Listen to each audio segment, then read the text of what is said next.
Hello, Cape Fear, and this is Afterthoughts. And so today, Thomas preached on Psalm 120, the weird one, as he put it. No, It is Stacy's words. is the Stacy's weird one. words. All right.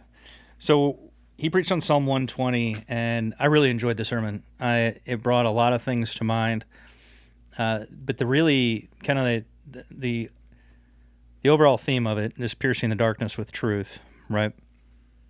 So we get into, sometimes we get into the idea of the nice Christian. Where do we draw the line? How do we approach it?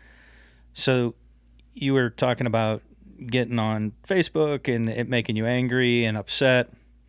And so I was sitting there thinking, because out of the two of us, I do not engage on Facebook. I try not to. And I believe in one of the classes, you actually forced us to engage on social media.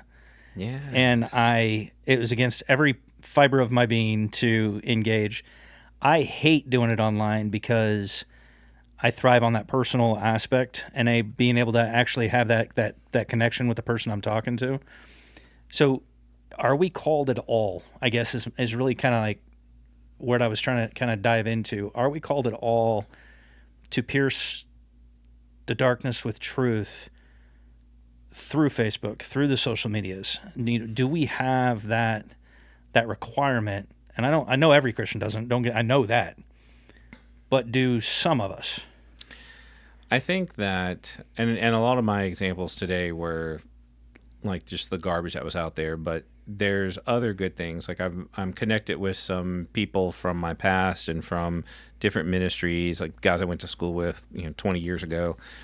And so I see some of the things they post, and one of those today was that issue of the distinction between being direct, like, versus being rude, and that directness is not rudeness, and that sometimes, particularly with social media, like, you're just being direct, and other people consider it rude, and there's whole cultures that are that way. Like I had to learn that when I was in the Philippines.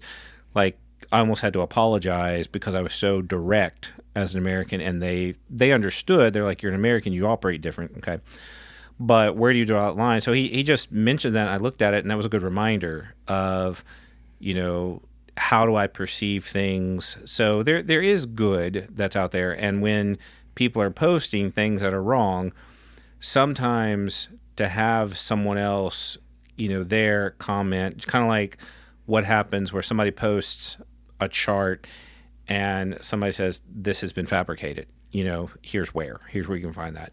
Those things are super helpful because there's so much bad that's out there. So I think some of it comes down to a disposition, because if you're not able to say things in a nice way, or, you have to also learn how not to take it personally and dwell on it, which I think it happens with a lot of people. I don't know about a nice way, but a loving way, because I don't think those always... the loving way, always the correct way. You need to be able to state it in the correct way. And actually, that's been one of the ways I've watched some of my other friends who, when somebody engages in the wrong way, lays something snide or goes off topic, to watch them consistently. Okay, the original post was about this, and you're off topic. If you want to talk about that somewhere else, but here, bringing it back, almost like debate style operations. It was good to watch that and be reminded of that, especially if I've been guilty going off the rails.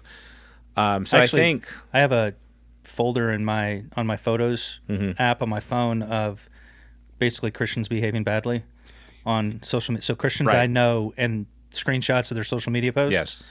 And I'm not saying they were all trying to pierce with truth, but there was just when we let that emotional state of being overtake. And so that's why when you were saying, it was making me angry, and I was like, I don't know if we should respond in anger. I'm not so sure. I think there's an element of like getting a regulation on our emotions before we even try to engage.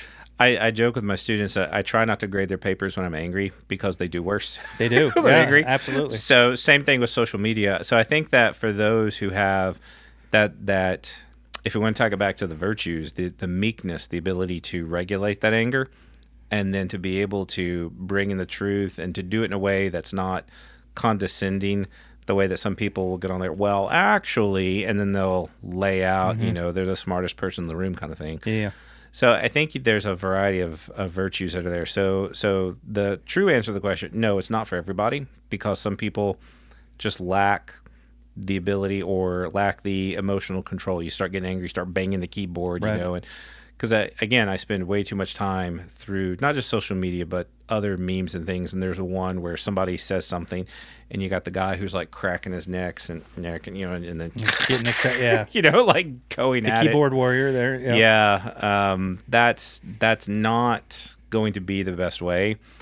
But I think there is an element, not just with social media, but wherever error is being propagated, that there needs to be a voice of truth and reason, and someone to at least question, Yeah. what are we talking about here? So, yeah, I totally agree. As you were preaching this morning, I was thinking through my early days as a Christian and how absolutely immature I was spiritually. I mean, I got saved at 26, so I wasn't young. But with my limited knowledge, I remember engaging in debates, and I look back on some of those engagements and realizing just how utterly I was wrong, right? And so as you were talking, what I was kind of thinking through was in our own church and in a lot of other churches, I think we try to disciple well. But there are so many people who haven't been discipled in the word and truth as is, and unfortunately, many of those people are the ones that are engaging on social media and spewing the lies. And so I think there's a huge, there's a lack of discipleship in the church, and I think it creates some of this conflict that is kind of unnecessary, because what it does, all the noise that's created, we lose focus on the things that are necessary, on the things that we do need to absolutely engage on. And you had brought up abortion and things like that. I mean, those are absolutely things that Christians should be speaking loudly. But unfortunately, because of how ignorant many Christians are in Scripture as it is, like, you know, that they engage on everything, and they're, you know, so many oftentimes just wrong. And so we get this call to pierce the darkness, and I love the end of it. I am for peace, but when I speak, they are for war. Like, we got to be prepared for that war. How do you, and the answer can't be just go to Bible college, right? Right. How do you propose that, you know, on a bigger scale, Christians prepare for that war, prepare themselves to pierce the darkness? And I think we're in a time in history where, so 20 years ago, when Stacy and I packed up to go to seminary, you know, we packed up everything we owned in a U-Haul truck and moved, because that was what you had to do. Right, yeah. We live in a day now where, I mean, in a lot of schools, that same seminary now is entirely online. Yeah. And it doesn't matter where you are in the world. You know, they were giving out at graduation degrees to people who are living in South Africa. I think you missed me saying going to Bible college can't be the answer. Right. But what I'm getting at is, back in the day, that was what you kind of had to do. So now we're in a world where that information, the kind of learning you need, it's not locked away at a school. It's openly available. Yeah, but let's be honest. Okay, this is absolutely off topic. We're not off topic, but kind of diverting. It shouldn't have had to been that way in the first place. Well, so you're saying you had to, but the reality is, if the church was doing their job with discipleship, you shouldn't have had to even go away to seminary. Right. Well, I agree with that, and I'm entirely. If the church was doing their job, seminary might not even ought to exist. But and again, the seminary should be a specialist. Right. Exactly. And that's why right now a lot of people are going to the Bible college, because they're not finding it in the church. I mean, I ended up in the Bible. That's why I ended up in the Bible colleges. I didn't have that. I've counseled about 2 or 3 people already this semester who are doing that. They're just like, they want to learn where they're going to go. They're going to have to go to Bible college. So, or you're going to have somebody who can guide you, because I think that's the other thing people need. They don't know, well, who should I read? What should I read? If there's all this garbage out there, how do I discern that? They need someone to help them along. That's what the church should be. So if you have that was kind of our vision with our virtuous discipleship material. If we can plant some disciple makers in a church, you have a person there who can guide, who can point out, who can say, here's the kind of people. We were talking earlier about some people. I was like, oh yeah, those are good. Get what they say because they understand. Right. So the same thing with people, if they want to learn, they want to grow, if they have no other options, I think this is why a lot of people turn to the Bible college. But in terms of the church, if you have pastors and you have leaders and you have, even those without the degrees who've read and learned, who've grown, you grow from them. It should become a community. We should, and I think this was my heart of the sermon, like we don't have that. We don't have the desire because we teach, and I say it all the time, virtue is caught, sought, and taught. The seeking is what's lacking. And that's why with this particular sermon, it's a call, seek that. If you don't know what's true and what's good and these things, be the kind, grow in that.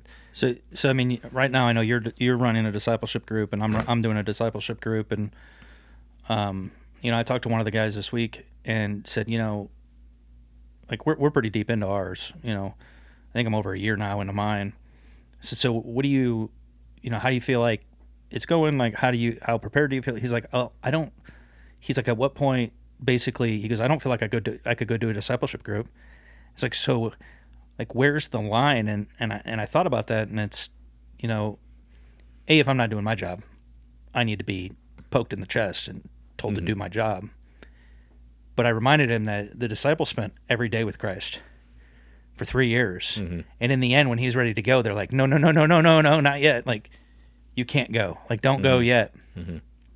And so there's this moment, like we have to be discipled, but then we have to like move forward on it.